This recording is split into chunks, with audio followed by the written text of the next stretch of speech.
Hi everyone, this is సూర్య. ఈ వీడియోలోని 6th April 2016 జరిగిన ఆర్ఆర్బి ఎన్టీపీసీ ఎగ్జామ్కి సంబంధించిన ఒక ఎగ్జామ్ పేపర్లోని మెంటల్ ఎబిలిటీ అండ్ క్వాంటిటివ్ యాప్టిట్యూడ్లో ఉన్న బిట్స్ గురించి చూద్దామండి. ఇలాగే ప్రీవియస్ వీడియోస్లోని general intelligence and logical reasoning, general awareness ఈ వీడియోస్ అనేది కూడా అప్లోడ్ చేస్తున్నామండి.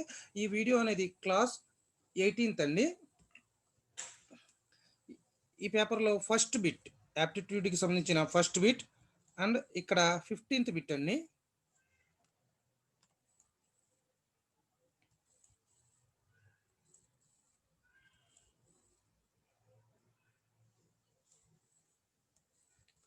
A certain number of men agreed to do a work in 20 days. 5 men did not come for work. Other completed the work in 40 days. Find the number of men who had agreed to the work originally అంటున్నాడండి. మనకి ఇక్కడ వాడు ఏమడిగాడు అంటే కొంతమంది కలిసి ఒక పని అనేది ఒప్పుకున్నారు. ఎన్ని డేస్లో కంప్లీట్ చేస్తామని ఒప్పుకున్నారు? 20 డేస్లో కంప్లీట్ చేస్తాము అని ఒప్పుకున్నారు. కానీ ఆ పనికి ఒప్పుకున్న వాళ్ళు 5 రాలేదండి. 5 రాలేదు అంటే 5 రాకపోయినా వీళ్ళు ఎన్ని డేస్లో వర్క్ కంప్లీట్ చేశారు? 40 డేస్లో కంప్లీట్ చేశారు. టోటల్గా వర్క్ ఒప్పుకున్న వాళ్ళు ఎంతమంది అని అడుగుతున్నాడు. అంటే మీరు ఇక్కడ ఒకటి అబ్జర్వ్ చేయండి, కొంతమంది ఎక్స్ మెంబర్స్ 20 డేస్లో కంప్లీట్ చేస్తాము అన్నారు. కానీ ఎన్ని డేస్లో కంప్లీట్ చేశారు? 40 డేస్లో కంప్లీట్ చేశారు. అంటే 20 డేస్లో కంప్లీట్ చేసే వరకు 40 డేస్లో కంప్లీట్ చేశారు అంటే half of the person members మాత్రమే వర్క్ అనేది కంప్లీట్ చేశారు. హాఫ్ పర్సన్స్ మెంబర్స్ మాత్రమే వర్క్ కంప్లీట్ చేశారు కాబట్టి వాడు ఒప్పుకున్న వాళ్ళు ఎంతమంది రాలేదు అన్నాడు? సగం మంది రాలేనట్టు. సగం మంది అంటే ఎంతమంది రాలేదు? 5 రాలేదు. అంటే టోటల్ ఎంత అవుతారండి? 5 + 5 10 అవుతారండి. అంటే టోటల్గా వర్క్ ఒప్పుకున్న వాళ్ళు 10 మెంబర్స్ అనేది అవుతారండి. సో ఆన్సర్ అనేది బి అవుతుంది. నెక్స్ట్ బిట్ 19th బిట్ అండి. Find the value of y bracket y⁴ minus y² minus y. దాని వాల్యూ ఎంత అన్నాడు? y = 5 అని ఇచ్చాడు. చూడండి, మనకి వాడు ఏమడిగాడండి? y⁴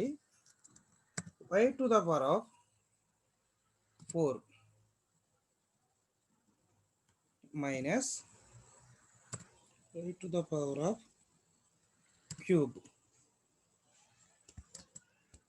స్క్వేర్ అండి, స్క్వేర్ మైనస్ y = 5 అంటున్నాడు. ఈ వాల్యూ ఎంత అనేది చూడండి, 5. y⁴ అంటే 5⁴ 5 × 5 25, 25 × 5 125, 125 × 5 625 మైనస్ y² అంటే ఎంతండి? 25 మైనస్ y అంటే ఎంతండి? 5. అంటే y = 5 అనేది ఇచ్చాడు కనుక = 5 × 625 మైనస్ 25 మైనస్ 5 ఎంత అవుతుందండి? 30 అవుతుంది. సో = 5 × 595 595 × 5 అన్నాడు. 595 × 5 అన్నాడు. 2975 అనేది ఆన్సర్ అనేది అవుతుందండి. సో ఆన్సర్ అనేది బి అండి, 2975. Next bit, the sum of 2 positive integers is 34 అన్నాడు అండ్ దేర్ డిఫరెన్స్ ఈజ్ 88 అన్నాడు. ఫైండ్ దేర్ ప్రొడక్ట్ అన్నాడు. సమ్ ఆఫ్ 34 అన్నాడు, డిఫరెన్స్ 8 అన్నాడు. సో ఆ రెండు నెంబర్ని x + y = 34 అనుకుంటున్నాను. అలాగే డిఫరెన్స్ x - y = 8 అనుకుంటున్నాను. వాడేమడిగాడు? x × y = ఎంత అని అడిగాడు మనల్ని. చూడండి, ఆ రెండు ఈక్వేషన్లు x + y = 34, x - y = 8, ఆ రెండింటిని ఎడిషన్ చేస్తే 2x + y - y పోతుందండి. = 2x = 34 + 8 ఎంత అవుతుందండి? 42 అవుతుంది. సేమ్ అదేవిధంగా x = ఎంత అవుతుందండి? అప్పుడు 21 అనేది అవుతుంది. ఓకేనండి, x = 21 అవుతుంది.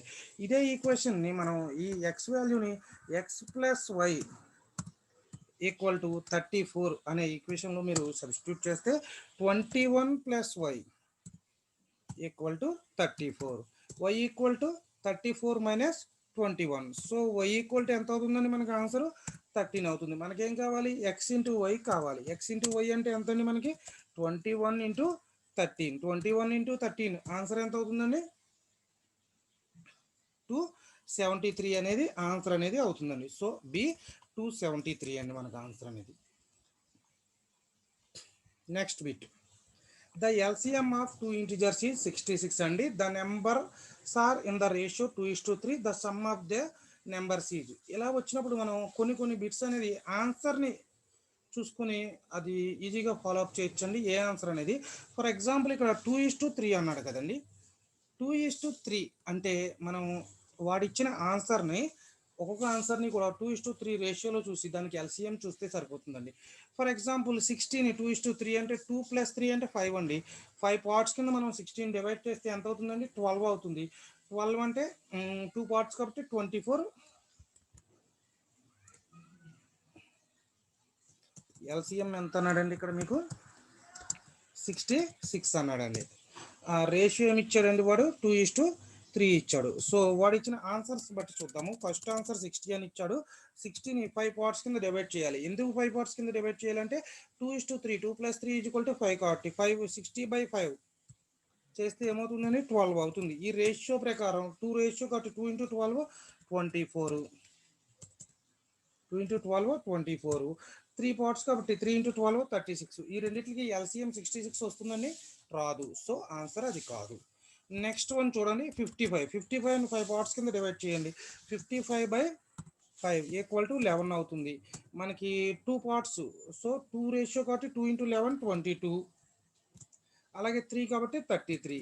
ఈ రెండిట్లకి కూడా 22కి 33కి కూడా మనకి LCM అనేది ఖచ్చితంగా 66 అవుతుందండి. సో ఆన్సర్ అనేది మనకి 66 అవుతుందండి. సో ఇక్కడ ఆన్సర్ బి 55 అండి. మనకి ఆన్సర్ అనేది బి 55. మనం ఆన్సర్ని బట్టి ఇక్కడ సాల్వ్ చేసామండి. కొన్ని బిట్స్ అనేది ఈ విధంగా సాల్వ్ చేసుకుంటే మనకి చాలా ఈజీగా టైం అనేది ప్లస్ అవుతుంది. అలాగే మనకి ఇక్కడ ఒక సమ్ ఇచ్చాడు. పి అంటే డివిజన్ అన్నాడు, ఆర్ అంటే ఇంటూ అన్నాడు, క్యూ అంటే ప్లస్ అన్నాడు, ఎస్ అంటే మైనస్ అన్నాడు. ఇక్కడ చూడండి దీన్ని దానిలో సబ్స్టిట్యూట్ చేయండి. వాడు ఇచ్చినవన్నీ ఖచ్చితంగా వస్తుంది. 36 P6 నెక్స్ట్ Q7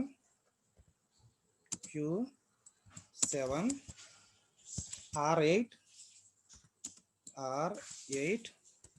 S11 అని ఇచ్చాడు. మనకి ఇక్కడ P అంటే ఏమన్నాడండి 36 డివిజన్ అని ఇచ్చాడు. సో నేను ఇక్కడ పర్సంటేజ్గా తీసుకుంటున్నానండి, డివిజన్ అనుకోండి. Q అంటే ఏమన్నాడండి మనకి ప్లస్ అన్నాడండి 7 అండి. ఆర్ అంటే ఏమన్నాడండి మనకి ఇంటూ అన్నాడండి. ఆర్ అంటే ఇంటూ అని ఇచ్చాడు 8 అండి. ఎస్ అంటే మైనస్ సబ్ట్రాక్షన్ అని ఇచ్చాడండి 11 అండి. సో మనం ఏ ఫార్ములా ప్రకారం మనం క్యాలిక్యులేషన్స్ అనేవి చేస్తామండి, BODMAS bracket of division, multiplication, addition, subtraction. ఇక్కడ ఉన్నట్లో మనం ఫస్ట్ ప్రయారిటీ అనేది డివిజన్కి ఇవ్వాలి. 36 డివిజిబుల్ 6 అంటే మనకి ఆన్సర్ అనేది 6 వస్తుంది. 6 + 7 × 8 - 11. నెక్స్ట్ మనం దేనికి ప్రయారిటీ ఇవ్వాలి, డివిజన్ తర్వాత మల్టిప్లికేషన్కి ఇవ్వాలి. సో 6 + 7 × 8 అంటే 56 అండి -11. నెక్స్ట్ మనం ప్రయారిటీ అనేది ఎడిషన్కి ఇవ్వాలి. సో 56 + 6 అంటే 62 - 11. సో లాస్ట్లో సబ్ట్రాక్షన్ అనేది ఇస్తామండి ప్రయారిటీ అనేది. సో ఆన్సర్ అనేది 51 అవుతుందండి. బి 51 అవుతుందండి. నెక్స్ట్ బిట్ 27th బిట్ అండి. నెక్స్ట్ బిట్ అనేది cos square 90 + cosecant square 90 - cot square 45 అన్నాడండి. ఇది మనకి cos square 90 అంటే 0 అవుతుందండి. cosecant square 90 అయితే 1 అవుతుందండి. -cot square 45 అయితే 1 అవుతుంది. 1 - 1 0 అవుతుందండి ఆన్సర్ అనేది. Next one 29th. The difference between the ages of 2 sisters 4 అన్నాడండి. ఇద్దరు ఏజ్ సిస్టర్స్ ఉన్నారండి. ఒకళ్ళు ఎక్స్ అనుకుందాము, ఒకరిని వై అనుకుందాము. సో డిఫరెన్స్ x - y = ఎంత అన్నాడండి 4 అన్నాడండి. Okay. Next when father age 54 అన్నాడండి. నేను ఫాదర్ అంటే ఎఫ్ అనుకుంటున్నాను, ఏజ్ అనేది 54 అన్నాడండి. Next father is elder by 2 years to mother, అంటే మదర్ అనేది ఫాదర్ కన్నా 2 years చిన్నదండి. సో మదర్ ఏజ్ ఎంత అవుతుందండి 52 అన్నాడండి. Younger sister age is half of the mother age అన్నాడు. అంటే యంగర్ సిస్టర్ అంటే చిన్న సిస్టర్ యొక్క చిన్నపిల్ల యొక్క ఏజ్ మదర్ ఏజ్లో సగం అన్నాడు. So X minus young sister అంటే వైఏ కదండి మనకి, మదర్ ఏజ్లో హాఫ్ అంటే ఎంత అండి 26 ఈక్వల్ టు 4 అన్నాడండి. అప్పుడు ఎక్స్ ఈక్వల్ టు ఎంత అవుతుందండి 26 అటు వెళ్తే ప్లస్ అవుతుంది, 4 + 26 30 అవుతుందండి. ఎక్స్ ఏజ్ అనేది 30 అవుతుందండి. Find the age of the elder sisters అన్నాడు 30 అండి. సో ఆన్సర్ డి 30 అండి. నెక్స్ట్ వన్, దీన్ని సింప్లిఫై చేయండి మీరు. ఫస్ట్ ఏమి ఇచ్చాడండి మనకి 2 స్క్వేర్ ఇచ్చాడండి. 2 స్క్వేర్ అంటే ఎంత అండి 4 అండి. మైనస్ 3 క్యూబ్ ఇచ్చాడండి. 3 × 3 9, 9 × 3 27 అండి. సో 27 ప్లస్ నెక్స్ట్ ఏమి ఇచ్చాడండి 4 క్యూబ్ ఇచ్చాడండి. 4 × 4 16, 16 × 4 64 మైనస్ నెక్స్ట్ 6 స్క్వేర్ ఇచ్చాడు 36. దీన్ని మీరు సింప్లిఫై చేస్తే ఈక్వల్ టు ప్లస్లు చేయండి. +4 + 64 కాబట్టి 68. అలాగే మైనస్లు ఏమున్నాయో అవి ఎడిషన్ చేయండి. -27 -36 -63 అవుతుందండి. సో ఆన్సర్ అనేది ఈక్వల్ టు 5 అవుతుందండి. సింప్లిఫై చేస్తే ఆన్సర్ అనేది డి 5 అవుతుందండి. నెక్స్ట్ వన్ 38th బిట్ అండి. Next one,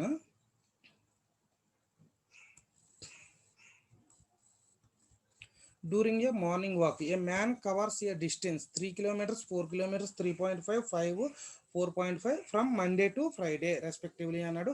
how much distance should be cover on 2 more days అన్నాడు. So that the average per week, ఒక మనిషి ఒక పర్సన్ ఉన్నాడు, తన యావరేజ్ ఎంత స్పీడ్ అనేది వాకింగ్ చేశాడు అంటే 4 kilometers చేశాడు.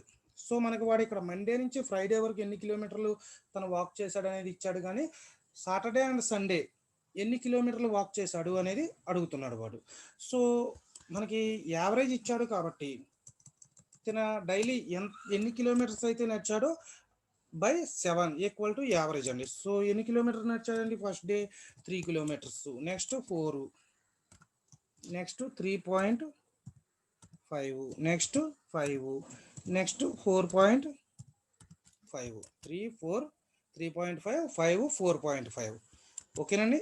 ప్లస్ ఇంకా మనకి మరి సాటర్డే అండ్ సండే కూడా, సాటర్డే నడిచిన డిస్టెన్స్ ఎక్స్ అనుకుంటున్నాను, అలాగే సండే నడిచిన డిస్టెన్స్ వై అనుకుంటున్నాను. బై 7 చేస్తే మనకి ఏం రావాలండి, 7 days కాబట్టి యావరేజ్ రావాలి. యావరేజ్ వాడే ఇచ్చాడు 4 అంటున్నాడు.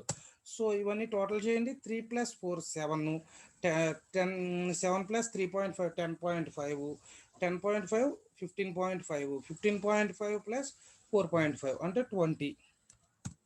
20 plus x plus why equal to, ఈ 7 అనేది ఇక్కడ డివిజన్ చేస్తుంది, అటువైపు వెళ్తే multiplication, 7 × 4 28. So x plus why equal to 28 - 20 equal to 8 అండి. సో మిగతా 2 days కూడా ఆ పర్సన్ వాక్ చేసింది 8 kilometers అండి. సో ఆన్సర్ అనేది బి 8 kilometers అండి. Next one, find the HCF and LCM అన్నాడు. 16కి 24కి హెచ్సిఎఫ్ ఎల్సిఎం కనుక్కోమన్నాడండి. First of all 16 24 HCF find చేయాలి అంటే హైయెస్ట్ ఫ్యాక్టర్కి మనం ప్రయారిటీ ఇస్తామండి. దీనిలో 2 చేత 2 కూడా డివిజిబుల్ అవుతాయి, 4 చేత అవుతాయి, 8 చేత అవుతాయి. సో 16 చేత కూడా అవ్వండి. సో మనకి ఇక్కడ హెచ్సిఎఫ్ అనేది ఎంత అవుతుందండి, హైయెస్ట్ ఫ్యాక్టర్కి మనం ప్రయారిటీ ఇవ్వాలి కాబట్టి 8 అవుతుందండి. సో ఎల్సిఎం చేయాలి అంటే మనం 16 ఎలా రాసుకుంటామండి, 2 ×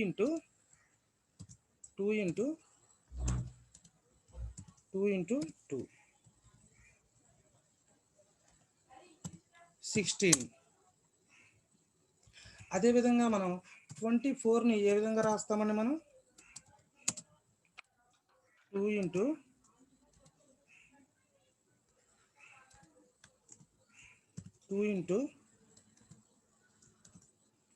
3 కింద రాస్తాము. So LCM equal to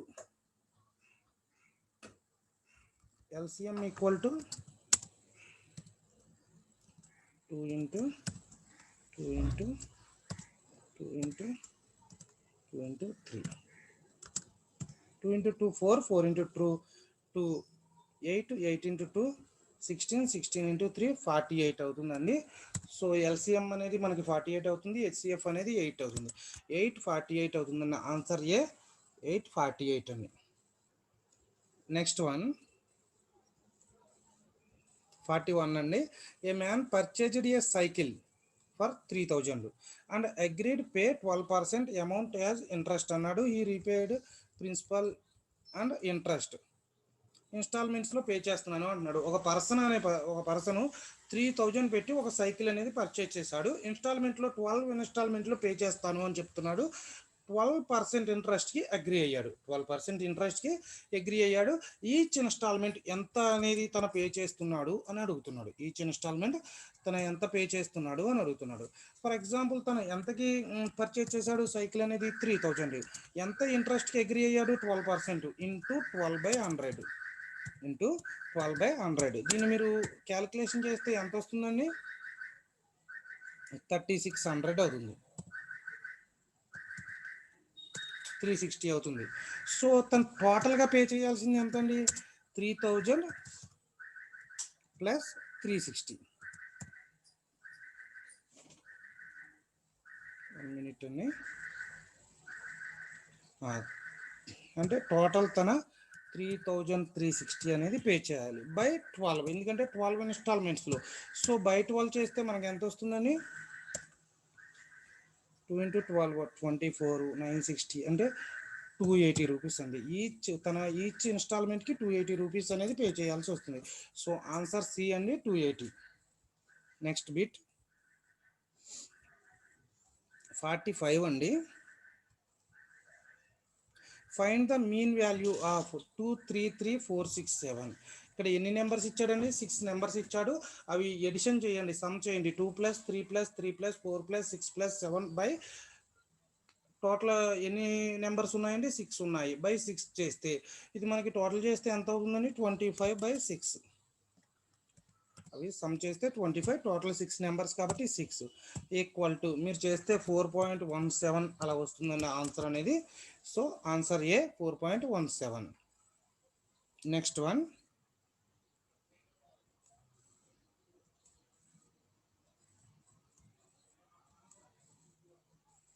51. A shopkeeper purchased 10 kg of rice, 20 kg of sugar, 75 రూపీస్కి 85 రూపీస్కి పర్చేజ్ చేశాడు. రైస్లో 20% ప్రాఫిట్ వచ్చింది అంటున్నాడు, షుగర్లో 10% ప్రాఫిట్ వచ్చింది అంటున్నాడు. సేల్ ప్రైస్ ఎంత? టోటల్ సేల్ ప్రైస్ ఎంత అన్నాడు. First of all rice 10 kgs, each kg 75కి తన పర్చేజ్ చేశాడు. అంటే 10 kgs రైస్, 10 kgs రైసు మనకి ఈచ్ కేజ్ 75 కాబట్టి రైస్ అనేది 75 into 10 750 రూపీస్కి రైస్ అనేది పర్చేజ్ చేశాడు. అదేవిధంగా 20 kgs షుగర్ అనేది 85 రూపీస్కి పర్చేజ్ చేశాడు కాబట్టి 20 into 85 ఈక్వల్ టు 1700 అండి. సేమ్ ఇక్కడ కూడా అంతేనండి. 10 kgs రైస్ కాబట్టి 10 into 7, ఈచ్ కేజ్ 75 రూపీస్ కాబట్టి 75. ఇంత కాస్ట్కి ఇతను పర్చేజ్ చేశాడు. ఇవి మనకి ఇతనికి ఏమైంది? రైస్కి వచ్చి 20% ప్రాఫిట్ వచ్చింది, షుగర్కి వచ్చి 10% ప్రాఫిట్ వచ్చింది. సో రైస్ అంటే మొత్తం ఎంత అండి? 750 ఇంటూ తిన సేల్ చేస్తే ఎంత పర్సెంట్ వచ్చింది ప్రాఫిట్? 10/20/100. దీన్ని సింప్లిఫై చేయండి మీరు. 150 రూపీస్ ప్రాఫిట్ వచ్చింది ఎక్కడ? రైస్లో. 150 ప్లస్ రైస్ టోటల్ పర్చేజ్ ఎంత అండి? 750. సో రైస్ తిన 900కి రైస్ అనేది సేల్ చేశాడు. అదేవిధంగా షుగరు ఎంత ప్రాఫిట్ వచ్చిందని? 10% ప్రాఫిట్ వచ్చింది. So 1700 into 10/100. 10/100 అంటే ఎంత అండి? 170 రూపీస్ అండి. టోటల్ షుగర్ పర్చేజ్ చేసిన వాల్యూ అండి 1700 అండి. సో షుగర్ సేల్ చేస్తే తనకి ఎంత వచ్చిందండి?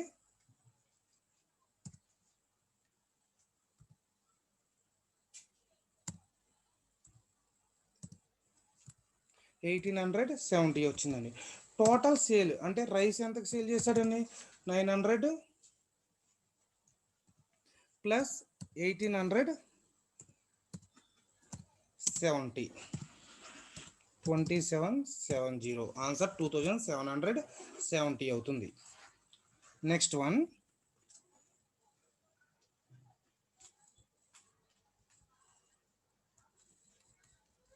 Which of the following is in ascending order అంటున్నాడు. అసెండింగ్ ఆర్డర్ ఏముందండి, ఇక్కడ వాడు ఇచ్చిన ఏబిసిడీలో ఇంక్రీజ్ అవుతూ ఉండాలి. ఇంక్రీజింగ్ ఆర్డర్ ఏముందండి, సి చూడండి 0.65 0.67 0.76 0.86, మిగతావన్నీ కూడా ఇంక్రీజింగ్ డిక్రీజింగ్ జంబ్లింగ్ ఆర్డర్లో ఉన్నాయి. ఇది ఒకటే మనకి ఇంక్రీజింగ్ సీక్వెన్షియల్ ఆర్డర్లో ఉంది. సో ఆన్సర్ అనేది సి అండి. నెక్స్ట్ వన్,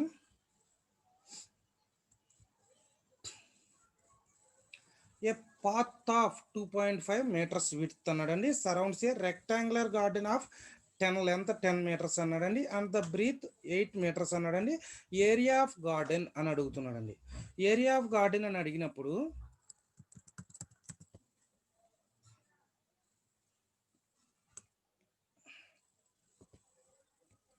వాడు ఏమి ఇచ్చాడండి మనకి, ఒక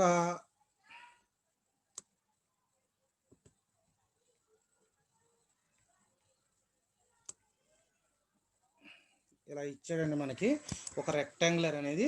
ఈ రెక్టాంగులర్ అనేది లెంత్ ఎంత అన్నాడండి మనకి 10 మీటర్స్ అన్నాడు, బ్రిత్ 8 మీటర్స్ అన్నాడు. సో ఈ లెంత్ అనేది మనకి 10 మీటర్స్ అన్నాడండి, ఇటువైపు వచ్చేసరికి మనకి 8 మీటర్స్ అన్నాడండి. అలాగే వాడు ఏమడిగాడు, a path of 2.5 metres with surroundings rectangular garden అన్నాడు. ఈ సరౌండింగ్ రెక్టాంగులర్ గార్డెన్ అనేది ఈ రెండిట్ల మధ్యన డిఫరెన్స్ ఎంత అన్నాడంటేనండి 2.5 అన్నాడండి, 2.5 అన్నాడు. ఇప్పుడు వాడు మనల్ని అడిగింది ఏంటి అంటే ఇక్కడ ఏరియా ఆఫ్ ద గార్డెన్ అంటున్నాడండి, ఇంక్లూజివ్ ఆఫ్ ద పాత్ అంటున్నాడండి. ఇంక్లూజివ్ ఆఫ్ ద పాత్ అంటే ఈ టోటల్ ఏరియా అనేది ఫైండ్ చేయమంటున్నాడు. ఈ టోటల్ ఏరియా అనేది ఫైండ్ చేయమంటున్నాడు అంటే నేను ఇది ఏబిసిడి అనుకుంటున్నాను. లోన గార్డెన్ ఉంది కదండి మనకి, దాన్ని నేను ఏబిసిడి లోన్ రెక్టాంగులర్ అనేది, అవుటర్ రెక్టాంగులర్ ఉంది కదండి దాన్ని ఈఎఫ్జిహెచ్ అనుకుంటున్నాను. ఈఎఫ్జిహెచ్ అండి. మనం ఇప్పుడు ఏరియా అనేది దేనికి కనుక్కోవాలండి, ఇంక్లూజివ్ పాత్ అన్నాడు కాబట్టి అవుటర్ రెక్టాంగులర్ ఏముందో దానికి మనం ఏరియా అనేది కనుక్కోవాలండి, లెంత్ ఆఫ్ ద ఏరియా అనేది కనుక్కోవాలి. అంటే మనం ఏరియా అనేది ఫైండ్ చేయడానికి మనకి షార్ట్ కట్ ఏముంటుందండి, ఏరియా అనేది ఫైండ్ చేయడానికి area equal to L into B, L into B అండి, L into B. So length into breadth. కానీ మనకేం తెలుసు, ఇన్నర్ రెక్టాంగులర్కి మాత్రమే మనకి లెంత్ బ్రెత్ తెలుసు, అవుటర్ రెక్టాంగులర్కి తెలియదండి. తెలియాలి అంటే ఏం చేయాలి, అవుటర్ రెక్టాంగులర్ లెంత్ 10 సెంటీమీటర్స్ అయింది కదండి ఇన్నర్ది. సో అవుటర్ ఎంత అవుతుందండి, ఇక్కడ ఒక 2.5 ఉందండి, ఇటో 2.5 ఉందండి, అంటే అది పెరుగుతుందండి. సో ఈక్వల్ టు లెంత్ ఎంత అవుతుందండి 10 ఇంటూ 10 ప్లస్ 2.5, వన్ సైడ్ 2.5 అండి, ఎందర్ సైడ్ కూడా మనకి 2.5 అవుతుంది. సో ఇది లెంత్ అవుతుందండి అవుటర్ రెక్టాంగులర్కి, ఇది లెంత్ అవుతుందండి. ఇంటూ బ్రెత్కి వచ్చేసరికి ఇది 8 అయిందండి, 8కి కూడా సేమ్, ఇక్కడ కూడా 2.5 ఇక్కడ కూడా 2.5. సో 8 ఇంటూ 8 ప్లస్ అండి, 8 ప్లస్ 2.5 ప్లస్ 2.5. సో ఇప్పుడు చూడండి ఈక్వల్ టు 10 ప్లస్ 2.5 2.5 అంటే 15 అవుతుందండి. 15 ఇంటూ 8 ప్లస్ 2.5 2.5 అయితే 13 అవుతుందండి. 15/13 అనేది మనకి ఆన్సర్ అనేది, అది మల్టిప్లికేషన్ చేయండి మనకి 195 అనేది వస్తుందండి ఆన్సర్ అనేది. ఈక్వల్ టు 15 ఇంటూ 13 అంటే 195 అవుతుందండి. సో మనకి అదేనైనా ఆన్సర్ 195 స్క్వేర్ మీటర్స్ అనేది ఆన్సర్ అనేది అవుతుందండి. నెక్స్ట్ వెయిట్,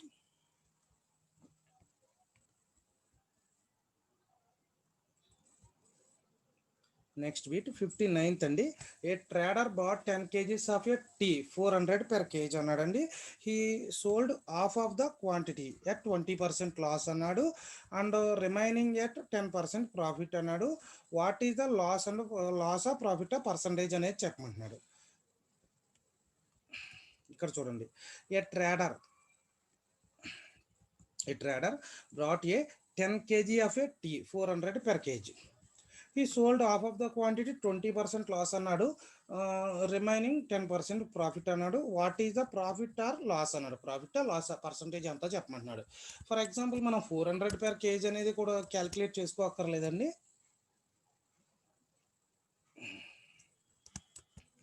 ఫర్ ఎగ్జాంపుల్ వాడిచ్చిన దాన్ని బట్టి మనం ఏమనుకుందాము అంటే 10 kgs ఆఫ్ టీ పౌడర్ని ఎంతకి పర్చేజ్ చేశాడు, 400కి పర్చేజ్ చే 400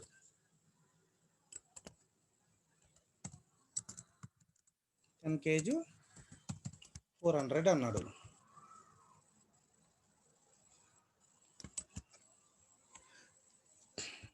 second half of the sold half of the quantity 20% loss అన్నాడు. అంటే 5 kgs అనేది సేల్ చేసినప్పుడు తనకి 20% లాస్ వచ్చింది. 5 kgs సేల్ చేస్తే ఎంతకు సేల్ చేయాలండి? మామూలుగా 200కి తను సేల్ చేయాలి. కానీ 20% 200లో 20% లాస్ అంటే ఎంతకు సేల్ చేశాడు? 160 రూపీస్కి సేల్ చేశాడు. ఓకేనండి. అంటే మీరు ఏం లేదండి, 200 ఇంటూ 20/100 చేయండి. ఆన్సర్ ఎంత వస్తుందండి? 40 వస్తుందండి. 200 మైనస్ 40 చేస్తే ఎంతకు సేల్ చేశాడు? లాస్ అన్నాడు కాబట్టి 5 kgsని 160 రూపీస్కి సేల్ చేశాడు. నెక్స్ట్ 5 kgsని 10% ప్రాఫిట్కి చేశాడంట. నెక్స్ట్ 5 kgsని 10% ప్రాఫిట్ అండి. అంటే 200 ఇంటూ 10/100. 10/100 అంటే ఎంత అండి? మనకి అది 20 అండి. సో 5 kgs ప్రాఫిట్ కాబట్టి ఎడిషన్ చేయాలండి. అక్కడ మనం సబ్ట్రాక్షన్ చేసాం లాస్ కాబట్టి ఇక్కడ ఎడిషన్ 200 ప్లస్ 20 ఎంతకండి? 220. ఓకేనండి. అంటే ఇతను మొత్తం 10 kgsని ఎంతకి సేల్ చేశాడండి? మనకి 220 ప్లస్ 160 ఎంతండి? అది 380 అండి. ఓకేనండి, 380 అండి. అంటే 400లో మనకి 380 తగ్గిందండి. టోటల్ తగ్గింది కాబట్టి ప్రాఫిట్ లాస్ అండి? లాస్ అండి, ఖచ్చితంగా లాస్ అండి. ఇక్కడ 10 kgs 400 అన్నాడు కాబట్టి ఈచ్ అంటే 4% తగ్గిందండి. 4 అనుకుంటే 5 ఎంత తగ్గిందండి? మనకి 20 అండి. 20/4 20/4 అంటే ఎంత అండి? మనకి 5 అండి. సో 5% అనేది లాస్ అనేది వస్తుందండి. మనకి ఇక్కడ ఎంత లాస్ వస్తుందండి? 5% అనేది లాస్ వస్తుందండి. నెక్స్ట్ బిట్ 64th బిట్ అండి. What will be the cost of leveling a circular ground diameter 28 meters if the charges rupees 125 square meter అన్నాడండి. What will be the cost of levelling a circular ground అంటున్నాడండి. మనకి ఇక్కడ చూడండి, దానికి వాడు ఇచ్చింది మనకు తెలుసండి. ఏరియా ఆఫ్ ద సర్కిల్ అంటే ఏంటంటే మనకి πr² అండి. π ఇంటూ r అంటే ఎంత ఇచ్చాడండి? వాడికి డయామీటర్ 28 ఇచ్చాడండి. So 28/2 whole square is equal to 616 square metre వస్తుంది.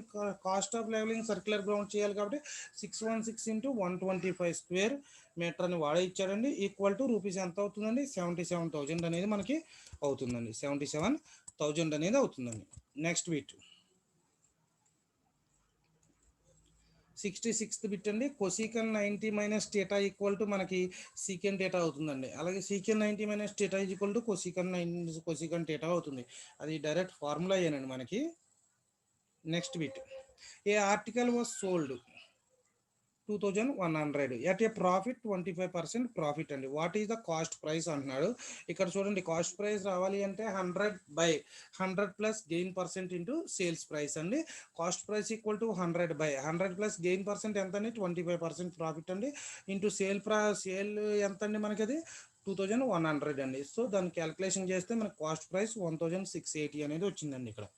నెక్స్ట్ బిట్ 74th అండి. నెక్స్ట్ బిట్ అనేది a car covers the first 30 kilometre at speed 60 kilometre per hour and the next 20 kilometres at 80 kilometres find the average speed అనేది find చేయమంటున్నాడండి. వాడు average speed అనేది find చేయమన్నాడు. ఇక్కడ చూడండి మనకి కార్ అనేది ఫస్ట్ పార్ట్ ఎంత అండి, మనకి 30 కిలోమీటర్స్ అండి, స్పీడ్ 60 కిలోమీటర్స్ పెర్ అవర్ అండి. సో టైం కావాలంటే 30/60 = 0.5 అవర్స్. అలాగే second part 20 kilometres 80 kilometre per hour అండి, దీనికి టైం కావాలంటే 0.25 అవర్స్. టోటల్ జర్నీ ఎంత అండి, డిస్టెన్స్ 50 కిలోమీటర్స్ అయితే టైం అనేది 0.7 hours. Speed equal to distance by time చేస్తే మనకి పెర్ అవర్కి ఎంత వెళ్ళాడు అనేది ఆన్సర్ అనేది యావరేజ్ స్పీడ్ అనేది వస్తుందండి. నెక్స్ట్ బిట్,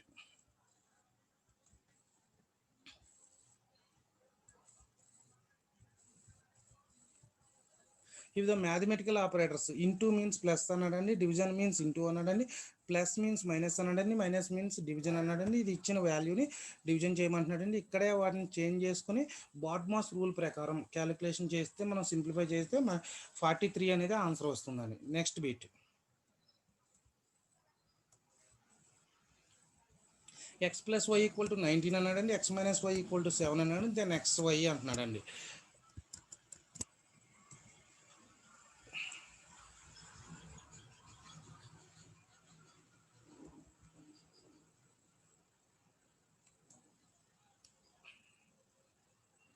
ఏమన్నాడండి వాడు, x plus why equal to x plus why equal to 19 అన్నాడండి, x minus y equal to 7 అన్నాడండి. X plus why equal to 19 అన్నాడు, ఈక్వల్ టు 19 అన్నాడు, x minus y equal to 7 అన్నాడు, product X why అడుగుతున్నాడు. ఈ రెండింటిని కూడా మనం సింప్లిఫై చేస్తే ఎడిషన్ చేస్తే 2x ఈక్వల్ టు ఏమవుతుందని మనకి వై అనేది క్యాన్సిల్ అవుతుంది.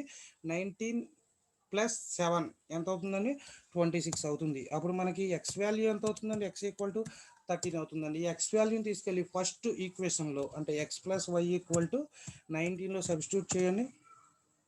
ఎక్స్ వాల్యూ ఎంత వచ్చిందండి, 13 ప్లస్ వై ఈక్వల్ టు 19 అన్నాడు. వై ఈక్వల్ టు 19 మైనస్ 13 అంటే ఏమవుతుందండి, వై ఈక్వల్ టు 6 అవుతుంది. ఎక్స్ వాల్యూ 13 వచ్చిందండి, వై వాల్యూ 6 వచ్చిందండి. మనకి ఆ రెండింటిని 13 into xy equal to 13 into 6 చేస్తే మనకి 78 అనేది ఆన్సర్ అవుతుందండి. సో 78 అనేది సి 78 ఆన్సర్ అవుతుందండి. Next bit, A tap can fill a tank in 20 minutes. So if a leakage is capable emptying the tank in 60 minutes అంటున్నాడండి. The tank will be filled in అన్నాడు. ఒక ట్యాప్ని fill చేయడానికి ఒక ట్యాంక్కి 20 minutes time పడుతుంది. But దానికి some leakage ఉంది. లీకేజ్ ఉన్న వల్ల ఆ ట్యాంక్ టోటల్ లీక్ ఎంటీ అవడానికి 60 minutes పడుతుంది. అంటే ట్యాప్లోంచి వాటర్ ఫిల్ చేస్తుంది, ఒక పక్కన లీక్ అవుతుంది. ఫిల్ చేయడానికి 20 minutes పడతాయి, అది టోటల్ లీకేజ్ చేయడానికి 60 minutes పడుతుంది. సో ఇది ప్యారలల్గా ట్యాప్ ఫిల్ చేస్తుంటే లీకేజ్ అవుతూ ఉంటే ఎంత టైంలో అది ఫిల్ చేయగలదు అని అడుగుతున్నాడండి. ఎంత టైంలో అది ఫిల్ చేయగలదు అని అడుగుతున్నాడు. దీనికి చూడండి, ఫస్ట్ ట్యాప్ 1 minute 1/20 అండి. అదే ట్యాప్ ఎంటీ చేయడానికి వేరే ట్యాప్ 1/60 అండి. Will be filled 1/20 minus 1/60 1/30. So 30 minutesలో మనకు అది ఫిల్ చేయగలదండి. నెక్స్ట్ బిట్,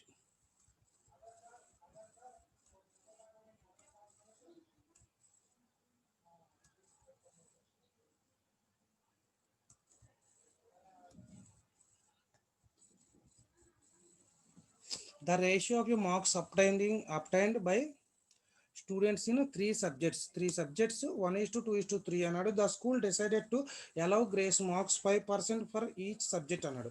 ఏం లేదండి, ఒక స్టూడెంట్ మార్క్స్ అనేది 3 సబ్జెక్ట్స్ 1:2:3 రేషియోలో ఉన్నాయి. బట్ స్కూల్ ఏం చేసింది, 5% ఈచ్ సబ్జెక్ట్కి 5% మార్క్స్ అనేది పెంచింది. 5 మార్క్స్ పెంచలేదండి, ఈచ్ సబ్జెక్ట్కి 5 మార్క్స్ పెంచితే మీకు అది వాడిచ్చిన రేషియో అనేది డిఫరెన్స్ వస్తుంది. కానీ ఇక్కడ 5% పెంచారు అంటే ప్రతిదానికి ఈక్వల్గా పర్సంటేజ్ పెంచారు కాబట్టి అదే రేషియోలో ఉంటుందండి. 1:2:3 రేషియోలోనే ఉంటుందండి.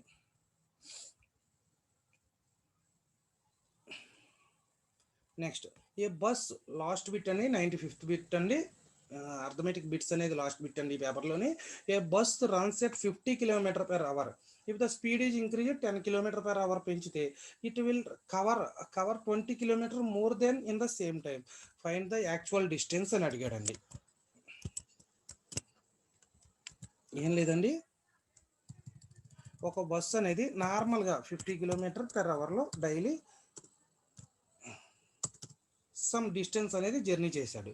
ఈసారి ఏం చేశాడు, 10 km పెంచాడు. 10 km పెంచితే ఎంత స్పీడ్లో వెళ్తుందండి, 60 km వెళ్ళింది. 60 km వెళ్ళినప్పుడు రోజుటి కన్నా సేమ్ టైంలో, రోజు వెళ్ళే సేమ్ టైంలోనే రోజుటి కన్నా 20 km ఎక్కువ వెళ్ళింది అంటున్నాడు. అంటే 60 km వెళ్ళింది అంటే పెర్ అవర్కి 60 వెళ్ళిందండి.